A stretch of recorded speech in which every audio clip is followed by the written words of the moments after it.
तैयारी कर रही हैं, परंतु इतनी बार असफलता मिलने के बाद भीतर एक डर बैठ गया है कि जो भी पढ़ते समय मन एकाग्र नहीं करने देता।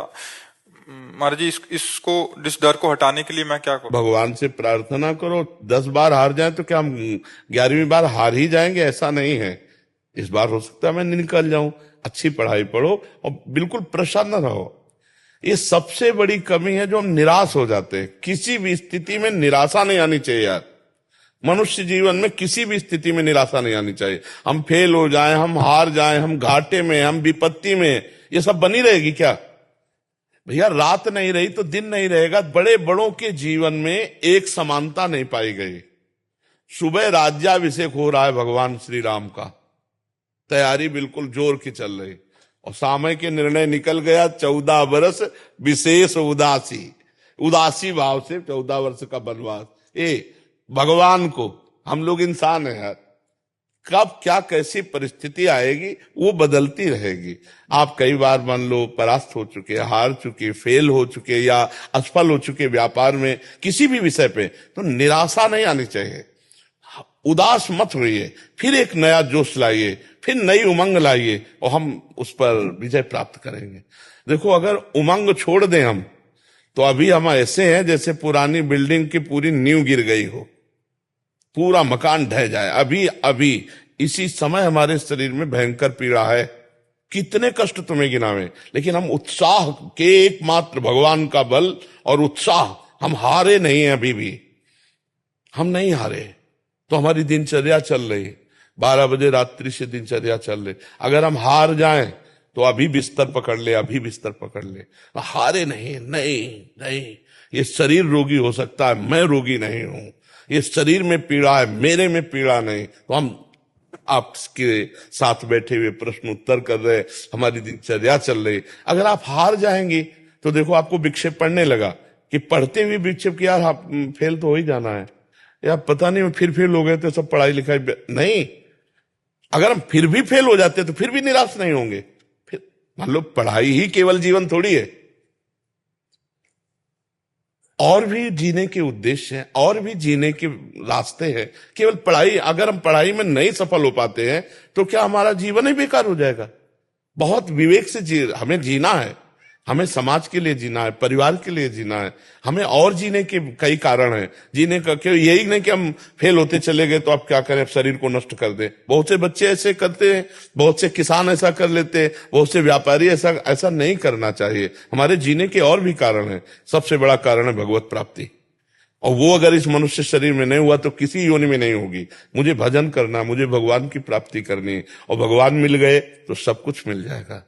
आप विचार करो, भगवान मिल, हमको एक बहुत बड़े विद्वान मिले काशी में।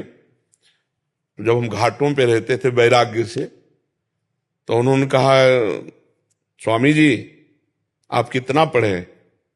उनका कक्षा 9, गांव के स्कूल के। उनका जीवन बेकार है, कम से कम व्याकरण तो पढ़ लीजिए। संस्कृत का एक होता है व्याकरण, जिसमें शास्त्रीय शब्दों का ज्ञान होता है। उनका हमारी आस्था नहीं रही, हमारी आस्था भजन और तपस्या में है। तो उनका क्या ज्ञान प्राप्त हो जाएगा भजन और तपस्या से, बिना व्याकरण पढ़े? उनका, मुझे तो ऐसा विश्वास है कि वेदों का अर्थ भी आ जाएगा अगर तपस्या और भजन हो। क्योंकि तपस्या से क्या नहीं हो सकता, भजन से क्या नहीं हो सकता। तो उस समय तो हमारा जीवन ऐसा था, कोई मतलब ही नहीं था कि ज्ञान और प्रवचन और प्रश्न उत्तर, कोई सवाल ही नहीं था उस समय। तो एक केवल लक्ष्य था भगवत प्राप्त। लक्ष्य बना लिया तो आज आपका प्रश्न बाद में पूरा होगा, उत्तर पहले दिमाग हमारा तैयार कर लेता है। ये हमको बताते थोड़ी कि हम प्रश्न का क्या करने वाले हैं। ऐसा नहीं है कि पहले हमें प्रश्न बताया गया हो, फिर हम उसका उत्तर चयन किया हो, फिर नहीं। आप करो, आप प्रश्न करो, और पूरा नहीं होने देंगे उत्तर भगवान पहले यहां फिट कर देंगे। क्यों? क्योंकि उत्तर हम नहीं दे रहे, हमारे भगवान बैठ करके दिमाग में देते हैं। इसलिए जहां तुम्हारा प्रश्न हुआ फौरन उत्तर। एक प्रश्न, ऐसे ऐसे जटिल प्रश्न, और एक दिन से चल रहा है, वर्षों से चल रहा है, वर्षों से प्रश्न आ रहे हैं और वर्षों से उत्तर हो रहा है। चाहे जितना पढ़ा लिखा हो, उत्तर के लिए समय चाहिए। उत्तर के लिए समय चाहिए कि नहीं चाहिए? कि भाई ये एक विषय का उत्तर थोड़ी हो रहा है। लेकिन आप देख रहे हो प्रश्न के उत्तर, ये पढ़ाई का उत्तर नहीं है। कक्षा 9 पढ़े गांव के, गांव के स्कूल की चलते हो हालत क्या होती है? धूप में मास्टर बैठे, सर्दी में लड़का उधर बैठे हुए। हम ऐसे स्कूल में पढ़े, ऐसे थोड़ी पढ़े कि ABCD तो 6 से शुरू की जाती, कक्षा 6 से ABCD शुरू होती थी।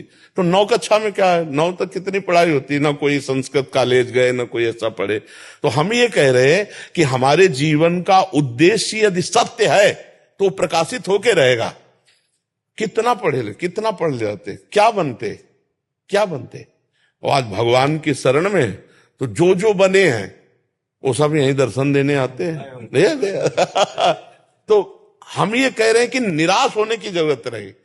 सबके लिए एक स्थान बाकी है, भगवान।